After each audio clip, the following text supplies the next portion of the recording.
Assalamualaikum warahmatullahi wabarakatuh. Perkenalkan, nama saya Siti Khotijah, Prodi Fikih Ilmiah semester 3. Di sini saya akan menjelaskan tentang statistika dan data untuk memenuhi tugas mata kuliah analisis data dan peluang. Yang pertama, statistik adalah istilah yang digunakan untuk menggambarkan kumpulan fakta. Biasanya statik berbentuk data numerik yang disajikan dalam tabel atau diagram.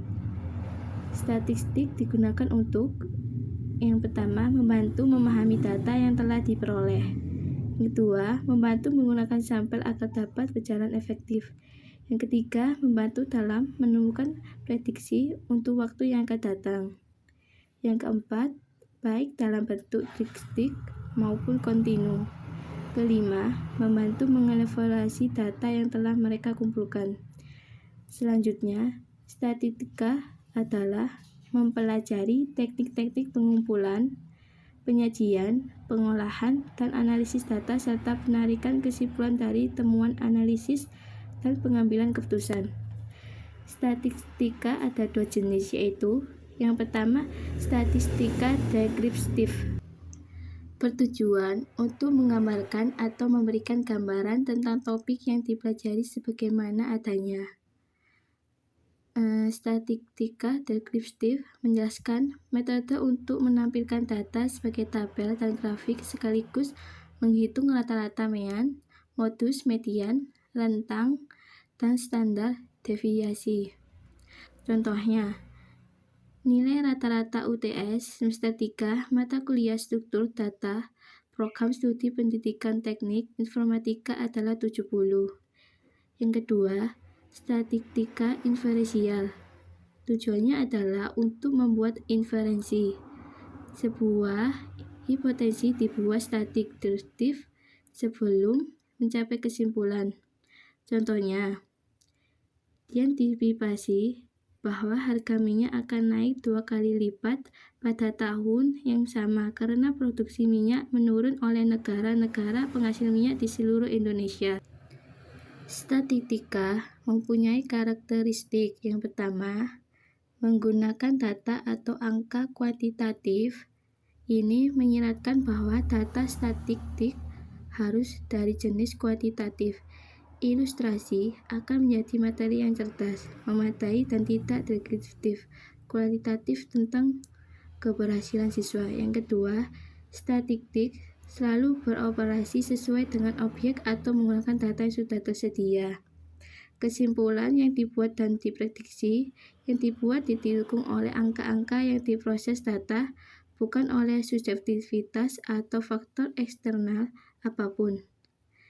Statistik terkadang dianggap sebagai alat penilai realitas karena alasan ini. Yang keempat, statistik bersifat universal, yang berarti bahwa penerapannya dimungkinkan di hampir semua aspek kehidupan sehari-hari dan jangkauan serta topik kajiannya tidak dibatasi. Selanjutnya, yang terakhir, data.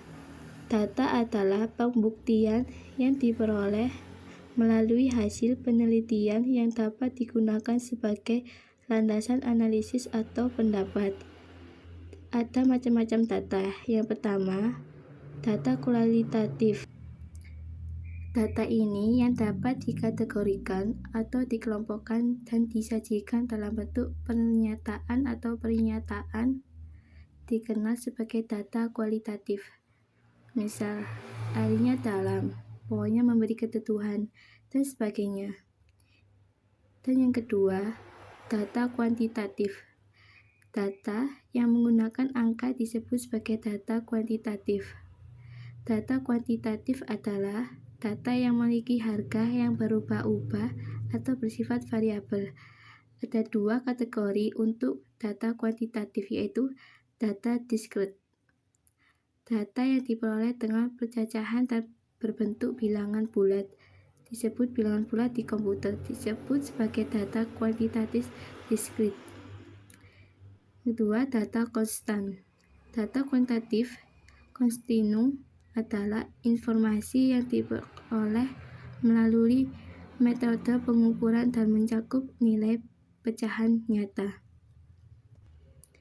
Yang terakhir, adapun kategori data yaitu yang pertama, data dikotomi, data deskriptif, data kategorikal atau data nominal adalah sebuah istilah untuk data dikotomis.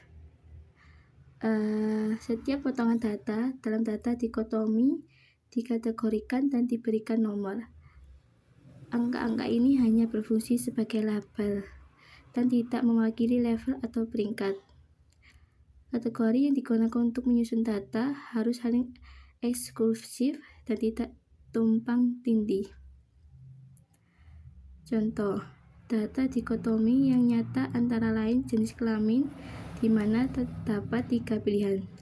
Laki-laki diberi nomor 1, panci diberi nomor 2, dan perempuan diberi nomor 3. Kekuatan perempuan tidak 3 kali lebih besar dari laki-laki. Meskipun nomor 3, panci juga setara dengan 2 laki-laki. Namun seperti yang sudah dijelaskan, angka-angka tersebut hanyalah label. Yang kedua, data kontinum. Data kontinum terdiri atas 3 macam, yaitu yang pertama, data ordinal.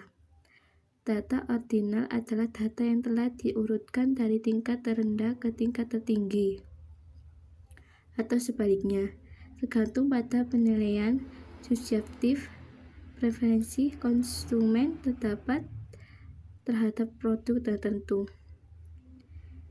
Yang kedua, data interval.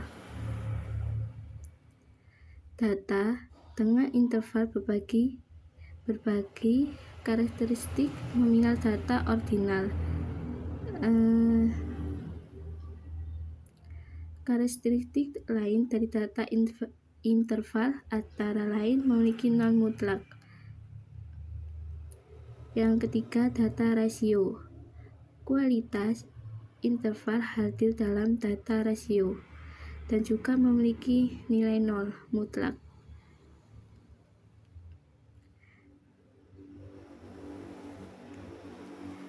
Itu sekian penjelasan dari saya, kurang lebihnya mohon maaf. Wassalamualaikum warahmatullahi wabarakatuh.